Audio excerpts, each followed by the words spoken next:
تو میں کہہ رہا تھا خدا کی بات بھی ماننی ہے، مصطفیٰ کی بات بھی ماننی ہے، اور فقہا کی بات کا نام قرآن ہے، مصطفیٰ کی بات کا نام حدیث ہے، فقہا کی بات کا نام۔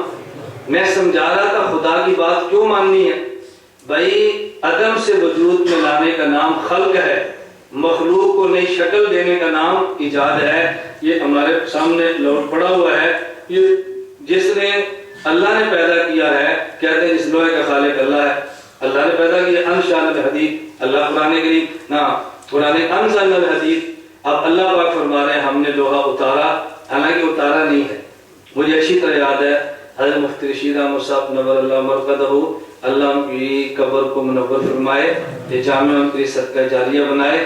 میں حضرت کی خدمت میں اس وقت بیٹھا ہوں جب چھوٹا سا دارالفتاح ہوتا تھا، اور میں نے حضرت استاد عبدالرحیم صاحب دامت برکاتہم سے یہ پہلے 3 رکوع کی ترکیب میں نے ان سے پڑھی ہے، ہدایہ رابع میں نے ان سے تھوڑی سی پڑھی ہے۔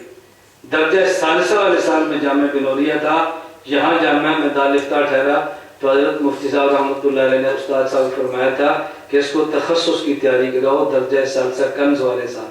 میں نے کہا استاد جی میں تو کنز والے سال ہوں، پر میں حضرت کی رائے مجھے کیا فرق پڑتا ہے، بڑوں کی بات نہ بھی سمجھ آئے تو بھی مان لینی چاہیے۔ مجھے ابھی تک یاد ہے ہم حفلۃ العلماء میں بیٹھے تھے، 11 بجے حضرت کی مجلس ہوتی تھی نا، اس میں حضرت نے فرمایا تھا کہ انزل الحدید، اللہ نے فرمایا، حالانکہ انشا نہ کہنا چاہیے چونکہ زمین سے نکلا، آسمان سے تو نہیں اترا، تو انزلنا کیوں فرمایا؟ فرمایا اللہ بتانا چاہتے ہیں کہ لوہے کا فائدہ تب ہوگا جب اس کو وہ حیثیت دو جو قرآن کو دیتے ہو۔ نہیں سمجھے؟ قرآن انزلنا ہے نا، جتنی اہمیت ہمارے قرآن کریم کی ہے نا، اتنی اہمیت دو اس چیز کو، اس لیے کہ قرآن کا نفاذ اس کے بغیر ہو ہی نہیں سکتا۔ یہ اہمیت دو گے تو پھر تمہیں بات سمجھ آئے گی، اس لیے اللہ نے انشانا کی بجائے انزلنا کا اسلوب اختیار فرمایا ہے۔ یہ میرا موضوع نہیں ہے، اس لیے میں نے صرف اشارہ کیا ہے، سمجھنے والے بات پوری سمجھ جائیں گے۔ تو میں کہہ رہا تھا خالق اور مالک کی بات کو ماننا ضروری ہے۔ ہم موجد کی بات کو مانتے ہیں تو مالک کی بات کیوں نہ مانیں؟ ایک آدمی گھڑی بناتا ہے، ایجاد کرتا ہے اور پھر گھڑی دیتا ہے، کہتا ہے دیکھو واٹر پروف نہیں ہے، اس کو پانی میں نہ رکھنا، اور اس کی گارنٹی دیتا ہے 1 ساتھ۔ ہم نے 5 دن بعد غسل کیا، گھڑی اتاری نہیں، اور اس کا نتیجہ کیا نکلا؟ گھڑی میں پانی چلا گیا، بند ہو گئی۔ آپ دکان والے سے کہتے ہیں گھڑی واپس کرو، اس نے کہا کیوں؟ آپ نے کہا پانی چلا گیا۔ اس نے کہا جب غسل کے لیے گئے تھے گھڑی اتاری تھی؟ آپ نے کہا نہیں۔ اس نے کہا تو میں نے منع کیا تھا نا، یہ گھڑی واٹر پروف نہیں ہے، آپ نے ہماری ہدایات کا خیال نہیں کیا۔ تو موجد کی ہدایات کا خیال کرنا ضروری ہے، تو بتاؤ خالق اور مالک کی ہدایات کا خیال کرنا ضروری کیوں نہیں ہے؟ یہ ایسا عنوان ہے جس کو پورا گھنٹہ چاہیے بات سمجھانے کے لیے، میں تو اللہ کا صرف اشارے کر رہا ہوں، تھوڑے وقت میں بات پوری ہو۔ رسول کی بات کیوں ماننا ضروری ہے؟ بات اس کی مانتے ہیں جس کو دیکھا یا سنا ہو۔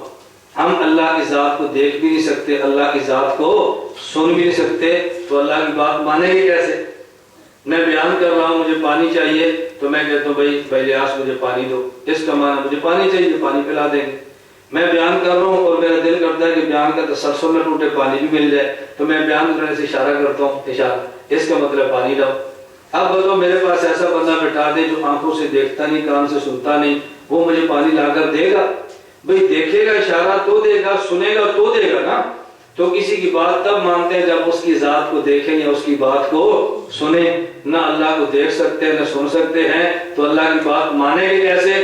فرمایا وَأَطِیعُوا الرَّسُولَ، وَأَطِیعُوا الرَّسُولَ، تم نے مجھے دیکھا اور سنا نہیں ہے، جس پیغمبر کی تم نے اطاعت کرنی ہے اس پیغمبر نے خدا کی ذات کو دیکھا ہے، اس پیغمبر نے خدا کی بات کو سنا۔